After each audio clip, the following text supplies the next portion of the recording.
Sir काफ़ी मरीज बताते हैं कि हम लोग L4, L5 या L5S1 की परेशानी से पीड़ित हैं, तो ये बीमारी क्या होती है, इसके बारे में आप क्या बताना चाहेंगे? ये हमारी रीढ़ की हड्डी होती है और इस रीढ़ की हड्डी के अंदर से डिफरेंट सेगमेंट होते हैं और इसमें ऊपर सर्वाइकल रीजन, नीचे थोरेसिक रीजन और ये नीचे लंबर रीजन। इस लंबर रीजन के अंदर 5 वर्टिब्रा होती है जिसमें 1, 2, 3, 4 एंड 5। इन पांचों हड्डियों से जो प्रॉब्लम होती है उनको हम लंबर प्रॉब्लम्स कहते हैं। नीचे जो चौथे नंबर की हड्डी या पाँचवें हड्डी नंबर का जो वर्टिब्रा होता है, इसके बीच में जो डिस्क होती है, इससे संबंधित बीमारी होती है, उसको हम L4, L5 की प्रॉब्लम कहते हैं। और L5 और S1 नीचे जो सैक्रम होता है और पाँचवें नंबर का जो वर्टिब्रा होता है उसमें जो प्रॉब्लम आती है उसको हम L5S1 कहते हैं। इसमें जो भी समस्या आती है, चाहे नस के दबाव के कारण हो, चाहे डिस्क के कारण हो, चाहे वर्टिब्रा के खुद की प्रॉब्लम हो, उनको हम L4, L5 या L5S1 के रूप में जाना जाता है।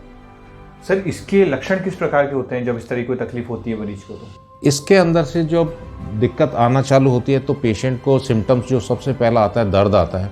उसके साथ में यदि नस का दबाव आता है तो झुनझुनाहट आना, सूनापन आना, भारीपन आना, खिंचाव आना, ये सब नस के दबाव के कारण आते हैं।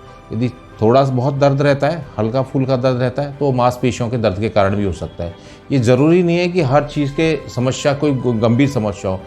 80% जो समस्याएं होती है मांसपेशियों के खिंचाव के कारण होती हैं या गलत पोस्चर के कारण होती हैं। जी सर इसके ट्रीटमेंट के लिए आप क्या बताना चाहेंगे?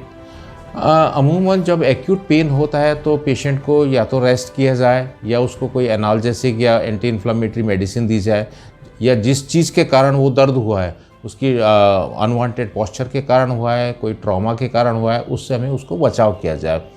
इस तरह का जो ट्रीटमेंट होता है कंजर्वेटिव ट्रीटमेंट, इसको हम कुछ डेज से वीक तक रख सकते हैं। ज़्यादातर जो एक्यूट समस्या होती है कुछ ही दिनों के अंदर ख़त्म हो जाती है। यदि वो ख़त्म नहीं होती है तो उसे क्रॉनिक पेन कहते हैं। उस क्रॉनिक पेन के लिए हमें जो qualified pain physician, neuro physician या न्यूरो सर्जन या ऑर्थोपेडिक सर्जन, उनसे हमें कंसल्ट करना चाहिए। लेकिन हमारे जो इंटरवेंशनल पेन मेडिसिन एक स्पेशलिटी है जिसके अंदर हमें सर्जरी की ज़रूरत नहीं होती, कि हर चीज़ का एक लिमिटेशन है कंजर्वेटिव मैनेजमेंट के अंदर से, मेडिसिन का है या अपनी एक्सरसाइज का है। इसके उपरांत यदि मरीज़ को आराम नहीं मिलता तो उसके लिए हम इंटरवेंशनल पेन मेडिसिन में जो उपचार है उसमें डायग्नोस्टिक ब्लॉक लगाना है, रेडियो फ्रिक्वेंसी अब्लेशन एक टेक्निक होती है, उसको हम यूज़ करते हैं, है ना।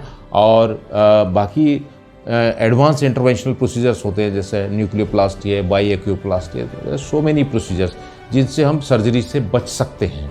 और 90% केसेस के अंदर से ओपन सर्जरी की ज़रूरत नहीं होती। उसको हम इन्हीं जो टेक्निक्स हैं जैसे कि नॉन सर्जिकल ऑप्शंस होती हैं, है ना, उनसे हम इसको सुधार सकते हैं। जी thank you so much. Thank you.